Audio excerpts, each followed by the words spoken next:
results from yesterday's election are still coming in.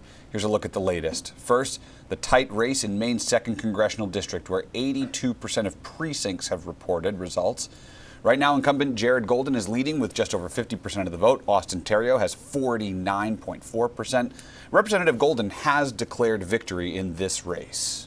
And in Maine's 1st Congressional District, Shelley Pingree secured another 2-year term in Washington. She received 58% of votes, defeating Ron Russell and Ethan Elkhorn.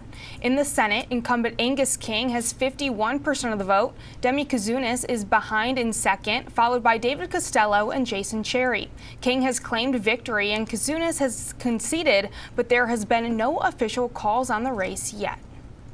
And political reporter Phil Hirschkorn joins us for a closer look at what these results mean, starting with the race in CD2. Phil, Congressman Jared Golden has claimed another victory. How did he accomplish that? Well, he seems to have secured a 4th term by holding his own in the rural towns, but particularly by winning the cities of Lewiston, Augusta, and Bangor. He won, for example, 60% of Lewiston, which is his hometown. And overall, he's up about 3,000 votes, 1%. That's been his usual margin of victory time and time again. But for the first time in these last 3 races, he did not get more votes than Donald Trump, who also carried the district. Golden has about 179,000 votes right now, and President-elect Trump, has 192,000.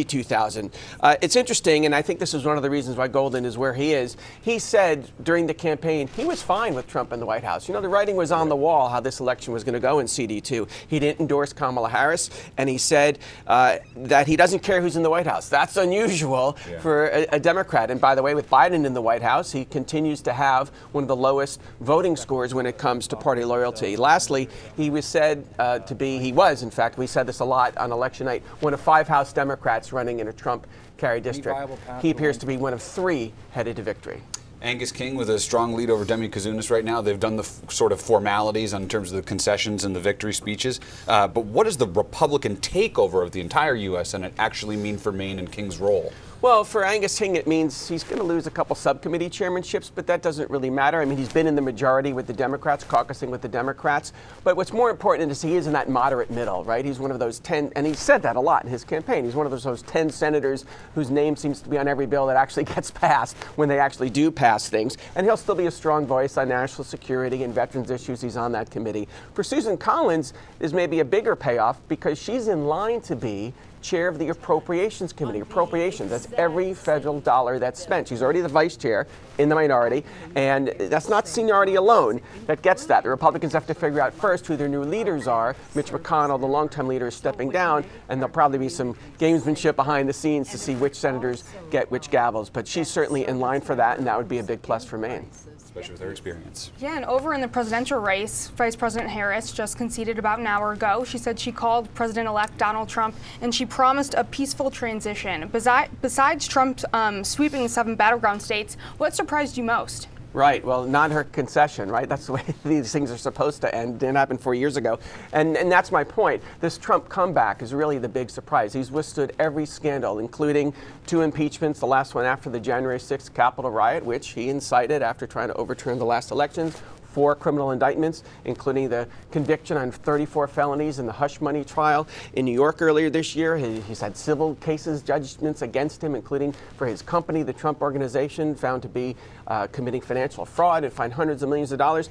None of that seems to matter to his supporters. And it's also interesting to me that the rise and fall of Kamala Harris has been tethered to Donald Trump. In other words, in 2016, when she won that California Senate seat, was seen as the female Obama, she was going to ride into Washington with President Hillary Clinton. We all know that that didn't happen, and now she'll be leaving D.C. as Trump, packs his bags to move back into the White House. We don't know all the reasons. There's a lot of information that in the exit polls, but one thing that struck me was both male and female voters said that Trump had a greater ability to lead, and that was a top quality for 30% of voters. And we don't know whether the candidate's gender had anything to do with that, but we can certainly say that that hardest glass ceiling, as Hillary Clinton once called it, still needs to be cracked. Harris said today, while she's conceding the election, she's not conceding the fight of her campaign. So it'll be interesting to see what she does next. Interesting to see if she might try to go again. 4 years from now. 4 years from now, yeah. Right. All right. She'll have competition, which she didn't have this time. You can say that. All right. Thanks, Phil. You're welcome.